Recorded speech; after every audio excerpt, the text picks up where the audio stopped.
வெற்றி ஆசைப்பட்ட மாதிரி தன்னோட பொண்ணோட 4 நாள் இருக்கலாம் அப்படின்னு சொல்லிட்டு கரெக்டாக சரளா வீட்டுக்கு போனதுமே அங்கே என்ன பண்ணுறாங்கன்னா பிடிக்காம இருக்காங்க நம்ம அபிநயா. இவ எதுக்கு இங்கே வந்தான் அப்படின்னு சொல்லி நினச்சாலும் அபிநயாவும் அமைதியாக இருக்காங்க. அப்போ சண்முகம் என்ன பண்ணுறான்னா, உனக்கு எவ்வளோ தைரியம் இருந்தா என்னோட வீட்டுக்கே வருவா, என் தங்கச்சி வாழ்க்கையை நாசம் பண்ணது பத்தாதுன்னு இப்போ ஏன் வீட்டுக்கே வந்திருக்கே அப்படின்னு சொல்லிட்டு சண்முகம் கேட்குறாரு. அப்போது நம்ம வெற்றியும் சொல்கிறாங்க, இங்கே பாரு, இது என் பொண்ணு இருக்கிற வீடுன்றனால தான் நான் இங்கே வந்து இருக்கேன். என் பொண்ணு எங்கே இருக்காளோ ஒரு பெத்த தகப்பனா அங்கே நான் இருக்கிறதா நல்லது.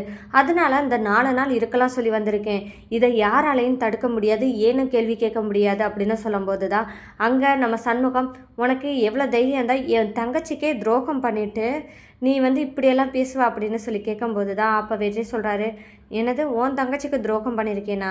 நீ எந்த விதத்தில் நீ அப்படி சொல்கிற? அப்படியே பார்த்தாலும் உன் தங்கச்சிக்கு துரோகம் பண்ண அப்படின்னு நீ சொன்னாலும் எனக்கு அவள் துரோகம் பண்ணலையா? என் பொண்ணை என் கண்ணிலே காமிக்காமல் 10 வருஷமாக ஜெயிலில் கஷ்டப்பட விட்டுருக்காளே. ஒரு பெத்த தகப்பனுக்கு சொல்ல வேண்டிய இடத்துல சொல்லாமல் இவ்வளோ தூரம் வளர்த்து வச்சுருக்காளே. அப்படி இருக்கும்போது உன் தங்கச்சி தப்பு பண்ணலையா அப்படின்னு சொல்லிட்டு நம்ம வெற்றி கேள்வி கேட்கவுமே சண்முகத்துக்கு வாயே திறக்க முடியலை. சண்முகமும் சரி, நம்ம இதுக்கு மேலேயும் நம்ம பேசக்கூடாது, ஏன்னா சரளாவுக்கு உண்மை தெரிஞ்சு அப்படின்னு சொல்லிட்டு அமைதியாக இருக்காரு நம்ம சண்முகம். நம்ம அபிநயா இப்போ கொஞ்சம் கொஞ்சமாக பயப்பட போகிறாங்க. ஏன்னா நம்ம சுடாரி வந்து இப்போ வெற்றி பக்கமே போய் இருந்துருவாளோ, வெற்றி தான் எல்லாம் அப்படின்ற நினப்புக்கு வந்துருவாளோ அப்படின்னு சொல்லிட்டு அவங்களுக்கு ரொம்பவே பயம் இருக்குது. இருந்தாலும் இது எப்படி சமாளிக்கிறது அப்படின்னு தெரியாமல் பயந்துக்கிட்டு இருக்காங்க. இங்கே என்னடானா நம்ம வெற்றி என்ன பண்ணுறாரு, அபிகிட்ட எப்படி இருந்தாவது பார்வதி அக்கா கொலையில் என்ன நடந்துச்சு, இதை அபிகிட்ட எப்படி கேட்குறது அப்படின்னு சொல்லிட்டு யோசிச்சுக்கிட்டு அவங்க கிட்ட பேசுகிற மாதிரி போனாலும் நம்ம அபிநயா எரிஞ்செறிஞ்சு விழுகிறாங்க. சரி போ, உங்ககிட்ட வந்து பேசினேன் பாரு அப்படின்னு சொல்லிட்டு வெளியே வந்துடுறாங்க வெற்றி. அந்த நேரம் பார்த்து தான் கரண்டும் போயிடுது. கரண்ட் போனதுமே நம்ம அபிநயா பயப்படுவாளோ அப்படின்னு சொல்லிட்டு யோசிக்கிறாங்க வெற்றி. இருந்தாலும் பரவாயில்ல அப்படின்னு பார்த்தா அபி இருட்டுக்குள்ளே எப்படி இருப்பா அப்படின்னு சொல்லி நம்ம வெற்றி யோசிக்கும் போது தான் அபிநயா என்ன பண்ணுறாங்கன்னா, நம்ம இருட்டுக்குள்ளே எப்படி இருக்கிறத நம்ம போய் மெழுகுவர்த்தி எடுக்கலாம் அப்படின்னு சொல்லிட்டு அவங்க வீட்டுக்குள்ளே தடவ ஆரம்பிக்கிறாங்க. இந்த இடத்துல தான் நம்ம அபிநயாவோட குரல் கொஞ்சம் சத்தமாகவே கேட்குது, கீழே விழுந்த மாதிரி கேட்குது. அங்கே வெளியே இருந்த வெற்றியும் அபிநயாவுக்கு ஏதோ ஆயிடுச்சு, அவ கீழே விழுந்துட்டாலோ அப்படின்னு சொல்லிட்டு பதறி அடிச்சுட்டு வீட்டுக்குள்ள போனா அபிநயா கையில மெழுகுதிரியோட இருக்காங்க. அந்த மெழுகுதிரி வெளிச்சத்துல நம்ம வெற்றியை பார்க்குறாங்க அபிநயா. வெற்றியை பார்க்கும்போது அபிநயா மனசுக்குள்ள தன் காதலிச்ச வெற்றியை பார்க்குற மாதிரி இருக்குன்னு சொல்லிட்டு வெற்றி மேலே இருக்கிற காதல் அங்கே வெளிப்பட ஆரம்பிக்குது. வெற்றியும் அபிநயாவை பார்க்கும்போது அபிநயா மேலே இன்னும் ஈர்க்கப்படுறாரு நம்ம வெற்றி. அபிநயா கொஞ்சம் சுதாரிச்சுக்கிறாங்க. இவனை போய் நம்ம பார்த்துக்கிட்டு இருக்கோமே, என்ன நடக்குது நம்மளுக்கு அப்படின்னு சொல்லி யோசிச்சாலும் இவனை நம்ம பார்க்கக்கூடாது, நம்ம வேலையை பார்ப்போம் அப்படின்னு சொல்லிட்டு மெழுகுவர்த்தியை கொண்டுட்டு நகல ஆரம்பிக்கும் போது தான் அந்த இருட்டுக்குள்ளே நம்ம அபிநயாவுக்கு எதுவுமே தெரியாமல் கால் தடுக்கி கீழே விழுக போகும்போது அந்த நேரம் நம்ம அபிநயாவை வெற்றி பிடிச்சிடறாரு. இந்த நேரத்தில் இவங்க 2 பேருமே நெருக்கமாக நிற்கிறாங்க. இவங்க 2 பேரும் நெருக்கமாக இருக்கிற நேரம் பார்த்து கரெக்டாக கரண்டும் வருது. ஆனால் அந்த நேரத்தில் சரளா, சண்முகம், தியா, தருண் மற்றும் சுடர் இவங்க எல்லாருமே வெளியே போனவங்களாம் வீட்டுக்குள்ளே வந்துடுறாங்க. அப்போ சண்முகமும் வெளியே பார்த்துட்டு வரும்போது என்ன சொல்ற, என்ன சரளா வீடு இருட்டாக இருக்குது, கரண்ட் இல்லை போல் அப்படின்னு சொல்லிட்டு வர்றாரு. ஆமாங்க, கரண்ட்டு போயிருச்சு போல், வாங்க உள்ளே போய் மெழுகுவர்த்தி எதுனாலும் பொருத்துவோம் அப்படின்னு சொல்லிட்டு சரளா என்ன சொல்கிறாங்கன்னா, நீங்கள் வெளியவே இருங்க, தியா, தருண் மற்றும் சுடர் 3 பேரையும் நீங்கள் பார்த்துக்கோங்க, நான் உள்ளே போய் மெழுகுவர்த்தி பொருத்தி எடுத்துகிட்டு வரேன் அப்படின்னு சொல்லுவோமே. சரி சரளா, நீ போய் எடுத்துட்டு வா அப்படின்னு சொல்லிட்டு நம்ம சண்முகம் வெளியவே நிற்கிறாங்க. சரளா மெழுகுவர்த்தியை எடுக்கிறதுக்காக வீட்டுக்குள்ளே போகிற நேரம் பார்த்து கரண்டும் வர ஆரம்பிச்சிருது. கரண்ட் வந்ததுமே இங்கே சரளா அபிநயாவும் வெற்றியும் 2 பேரும் சேர்ந்து ஒருத்தர் பார்த்துக்கிட்டு நிற்கிறத பார்க்குறாங்க சரளா. இதை பார்த்ததுமே சரளா என்ன நினைக்கிறாங்கன்னா, என்ன வெற்றியும் இங்கே அபியும் இப்படி இருக்காங்களே, இவங்களுக்குள்ள என்ன நடக்குது அப்படின்னு சொல்லிட்டு யோசிக்கிறது மட்டும் இல்லாமல் சரளா அப்படியே அதிர்ச்சியாகி நிற்கிறாங்க.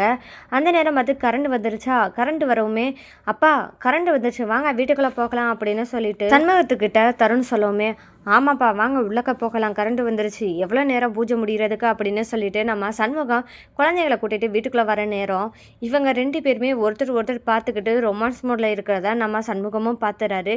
இதை பார்த்ததுமே நம்ம சண்முகத்துக்கு வெற்றி மேலே கோபமும் வருது. இதனால என்ன பண்ணுறது, சரளா முன்னாடி எதுவுமே பேச முடியாது அப்படின்னு சொல்லிட்டு அமைதியாக இருக்கிற சண்முகம் அபிமா அப்படின்னு சொல்லவுமே அபிக்கு அதுக்கப்புறம் தான் சுயநினைவே வருது. நம்ம என்ன பண்ணிட்டு இருந்தோன்னு கூட தெரியாமல் அது வரைக்கும் நின்றுட்டு இருந்திருக்கோம் அப்படின்னு யோசிக்கவும் செய்கிறாங்க.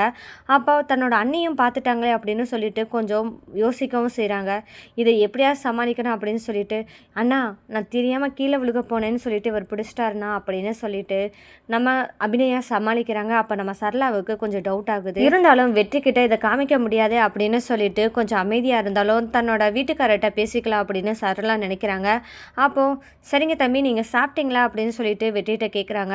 இல்லைக்கா இனிமேல் தான் சாப்பிடணும் அப்படின்னு சொல்லும்போது, இந்த சாப்பாடு உங்களுக்கு செஞ்சுட்டு வரேன் அப்படின்னு சொல்லி வெற்றிக்கு சாப்பாடு போடுறாங்க. அந்த நேரம் சுடரும் இருக்காங்க. சுடர் நீ சாப்பிட்டியா அப்படின்னு சொல்லிட்டு வெற்றி கேட்டுட்டு இருக்கும்போது, சாப்பிட்டேன் கேப்டன் அங்கிள் அப்படின்னு சொல்லிட்டு நம்ம சுடரும் சொல்கிறாங்க. இந்த நேரம் பார்த்து தான் அபி இவன்கிட்ட இப்படி பேசி நெருங்கிக்கிட்டு இருக்காளே, சுடர்கிட்ட இருந்து வெற்றியை எப்படியாவது பிரிச்சே ஆகணும், இவங்க 2 பேத்துக்கு இடையில நெருக்கத்தை நம்ம குறைச்சே ஆகணும் அப்படின்னு சொல்லிட்டு அபிநயா நினச்சிக்கிட்டு இருக்காங்க. சரளா ஒரு பக்கம் தன்னோட கணவன்கிட்ட அபியோட வீட்டுக்காரர் யாருன்னு நம்ம தெரிஞ்சுக்கலாம் அப்படின்னு சொல்லிட்டு, ஏங்க நான் உனக்கு சொல்கிறேன் தப்பாக நினச்சிக்கிறாதீங்க அப்படின்னு சொல்லி கேட்கும்போது தான், சொல்லு சரளா என்ன தான் நீ கேட்குறேன்னு நானும் பார்க்குறேன், நீ கேட்டாலே ஏதாவது வில்லங்கமாக தானே இருக்கும் அப்படின்னு சொல்லும்போது, இல்லைங்க அபியோட வீட்டுக்காரர் யாருன்னு இது வரைக்கும் என்கிட்ட சொன்னதே கிடையாது, அபியோட வீட்டுக்காரரை நீங்கள் பார்த்துருப்பீங்கல்ல அவர் யாருன்னு சொல்லுங்களேன் அப்படின்னு சொல்லும்போது, இங்கே பாரு சரளா அதெல்லாம் நீ தெரிஞ்சுக்கிட்டு என்ன பண்ண போகிற, அதுதான் அபியோட வாழ்க்கையில் அவன் இல்லைன்னு ஆகிப்போச்சுல, அப்படி இருக்கும்போது நீ அவனை பற்றி தெரிஞ்சு என்ன ஆக போகுது அப்படிங்கும்போது,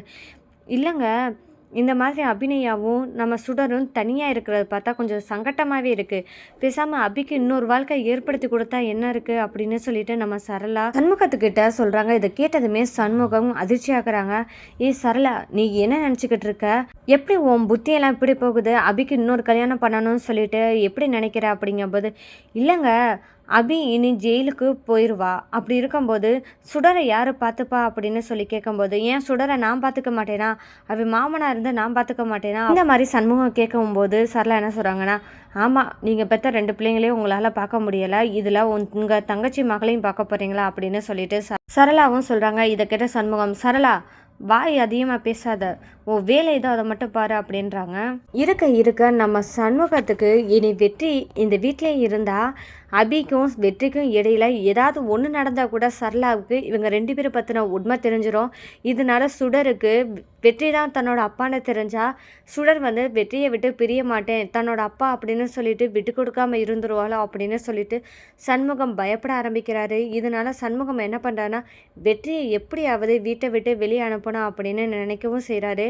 இதை பற்றி நம்ம கண்டிப்பாக அபிநயாட்ட பேசணும் அப்படின்னு சொல்லி காலையில் எழுந்ததுமே அபிநயா கிட்ட சண்முகம் பேசுகிறாரு. அபி என்னம்மா இது இப்படியெல்லாம் நடந்துக்கிட்டு இருக்கு, என்ன இந்த உண்மை தெரியக்கூடாதுன்னு நம்மளும் மறைச்சு வச்சிருந்தாலும் இந்த உண்மை வெளிப்பட்டுருமோ, எங்கே சுடருக்கு உண்மை தெரிய வந்துருமோன்னு எனக்கு பயமாக இருக்கு அபி, இன்னும் இவனை ஏன் வீட்டில் இருக்க வச்சுக்கிட்டு இருக்கேன்னு எனக்கும் தெரியல அப்படின்னு சொல்லும்போது தான் அபிநயாவும், அதான் எனக்கும் தெரியலை, நான் இவனை வீட்டை விட்டு வெளியே போகணுன்னு நான் சொல்லியும் பார்த்துட்டேன், ஆனால் அவன் என் பொண்ணுக்காக இந்த 4 நாள் இருந்துட்டு போகிறேன்னு சொல்லிட்டு பிடிவாதமாக இருக்கான், இவனா கிளம்புற வரைக்கும் நம்ம பொறுத்து தானா போடணும், வேறு வழியே கிடையாது, ஒரு பக்கம் சுடருக்கு உண்மை தெரியக்கூடாது, இன்னொரு பக்கம் அன்னைக்கு உண்மை தெரியக்கூடாது அப்படின்னு சொல்லிட்டு இருக்கிறனால கண்டிப்பாக நம்ம பொறுத்து தான் போகணும் அப்படின்னு சொல்லிட்டு அபி நினைக்க ஆரம்பிக்கிறாங்க. இந்த நேரம் பார்த்து தான் பிரபாகரன் அபி கிட்ட பேச வராங்க. இந்த கேஸில் என்னாவது லீடிங் கிடைக்குமா அப்படின்னு சொல்லிட்டு என்ன பண்ணலாம் அப்படின்னு பேசலாம் அப்படின்னு வந்திருக்கும் போது தான் நம்ம வெற்றி இருக்கிறத நம்ம பிரபாகரன் பார்த்துறாரு. பிரபாகரனும் கேட்க ஆரம்பிக்கிறாரு, வெற்றி நீங்கள் என்ன இங்கே அப்படின்னு சொல்லும்போது, ஏன் நீங்கள்லாம் உண்மையை சொல்லி தான் எங்கள் வீட்டுக்குள்ளே வந்தீங்களா என்ன, என்கிட்ட பர்மிஷன் கேட்டு தான் வந்தீங்களா அப்படின்னு சொல்லிட்டு வெற்றி கேட்கும்போது நம்ம பிரபாகரன் சைலண்ட் ஆகிறாங்க. இனி இதுக்கு மீறி இவர்கிட்ட பேசினா கொஞ்சம் சண்டை தான் வரும் அப்படின்னு சொல்லிட்டு பிரபாகரன் அமைதியாகும் போது தான் அப்போ தான் நம்ம வெற்றிக்கு ஒன்று தோண ஆரம்பிக்குது, நம்ம அபிநயா கிட்ட என்ன தான் நடந்துச்சு அப்படின்னு சொல்லிட்டு நம்ம கேட்கலான்னு பார்த்தாலும் அபி மூஞ்சி கொடுத்து கூட பேச மாட்டேங்கிறா. அதனால இவகிட்ட கேட்கறதுக்கு பதிலாக நம்ம ஏன் பிரபாகரன்ட்ட கேட்கக்கூடாது, அவன்கிட்ட கேட்டால் எல்லா உண்மையும் சொல்லுவானே அப்படின்னு சொல்லிட்டு நம்ம வெற்றி யோசிக்க ஆரம்பிக்கிறாரு.